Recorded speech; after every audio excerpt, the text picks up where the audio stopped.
हे पार्थ के सारथी, तुमको लाख प्रणाम। मेरे भी मन की रखियो अपने हाथ लगाम। बोलो राधा कृष्ण भगवान की जय।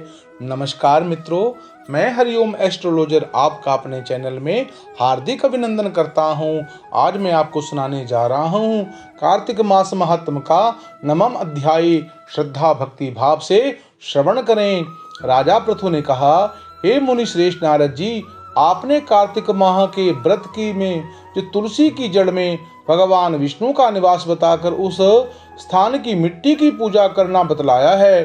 अतः मैं श्री तुलसी जी के महात्म्य को सुनना चाहता हूँ। तुलसी जी कहाँ से और किस प्रकार से उत्पन्न हुई, यह बतलाने की कृपा करो। नारद जी बोले, हे राजन, अब आप तुलसी जी के महत्ता एवं जन्म का प्राचीन इतिहास ध्यान पूर्वक सुनिए। एक बार देवगुरु बृहस्पति और देवराज इंद्र भगवान शंकर के दर्शन करने कैलाश पर्वत की ओर चले, तो भगवान शंकर ने अपने भक्तों की परीक्षा लेने के लिए जटाधारी दिगंबर का रूप धारण कर उन दोनों के मार्ग में अवरोध उत्पन्न किया। यद्यपि वह तपस्वी, शांत, लंबी भुजा और चौड़ी छाती वाले गौर वर्ण अपने विशाल नेत्रों से युक्त तथा सिर पर जटा धारण किए गए वैसे ही बैठे थे, तथापि उन भगवान शंकर को न पहचान कर इंद्र ने उनका नाम व धाम आदि पूछते हुए कहा कि आप भगवान शंकर अपने स्थान पर हैं या कहीं गए हुए हैं। इस पर तपस्वी रूप भगवान शिव कुछ नहीं बोले। इंद्र को अपनी त्रैलोक्य नाथ होने का गर्व था। उसी अहंकार के प्रभाव से वह चुप किस प्रकार रह सकता था। उसने क्रोधित होते हुए उस तपस्वी को घुमड़ कर कहा, अरे मैंने तुमसे कुछ पूछा है और तू कुछ उसका उत्तर भी नहीं देता।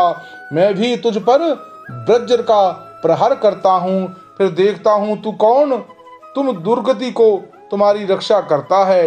इस प्रकार कहकर जैसे इंद्र ने जटाधारी दिगंबर को मारने के लिए हाथ में वज्र लिया, वैसे ही भगवान शिव ने वज्र सहित इंद्र का हाथ स्तंभित कर दिया और विकराल नेत्र कर उसे देखा।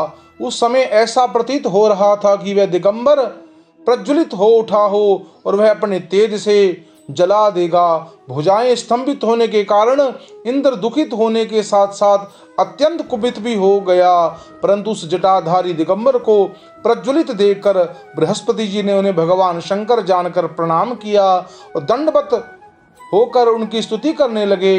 बृहस्पति भगवान शंकर जी से कहने लगे, हे दीनानाथ, हे महादेव, आप अपने क्रोध को शांत कर लीजिए और इंद्र इस अपराध की क्षमा दीजिए। बृहस्पति के यह वचन सुनकर भगवान शंकर ने गंभीर वाणी में कहा, अपने नेत्रों से निकाले हुए क्रोध को किस प्रकार रोकूं। तब बृहस्पति ने कहा, हे भगवान, आप अपना भक्त वत्सल नामक सार्थक करते हुए अपने भक्तों पर दया कीजिए। आप अपने तेज को अनियंत्र स्थापित कीजिए, इंद्र का उद्धार कीजिए। तब भगवान शंकर गुरु बृहस्पति से बोले, मैं तुम्हारी स्तुति से अत्यंत प्रसन्न हूँ। तुमने इंद्र को जीवन दान दिलवाया है। मुझे विश्वास है कि मेरे नेत्रों की अग्नि अब इंद्र को पीड़ित नहीं करेगी। बृहस्पति से इस प्रकार कहकर भगवान शिव ने अपने मस्तक से निकाले हुए अग्नि में तेज को अपने हाथों में ले लिया और फिर उसे क्षीर सागर में डाल दिया। तत्पश्चात भगवान शंकर अंतर्ध्यान हो गए। इस प्रकार जिसको जो जानने की कामना थी उसे जानकर इंद्र तथा बृहस्पति अपने अपने स्थान को चले गए। इस प्रकार कार्तिक महात्म के 9वें अध्याय की कथा का जो श्रवण करता है, श्रद्धा भक्ति भाव से, भगवान शिव और नारायण की कृपा के द्वारा उनको वैकुंठ की प्राप्ति होती है। उनके समस्त मनोरथ पूर्ण होते हैं। मित्रों, यह पवित्र और कामना पूर्ण करने वाली कथा और भक्तों का कल्याण करने वाली, पापों का नाश करने वाली ये पवित्र कथा अगर आपको अच्छी लगी हो, इस कथा को आप अपने इष्ट मित्रों से शेयर करें और पुण्य के भागी बने।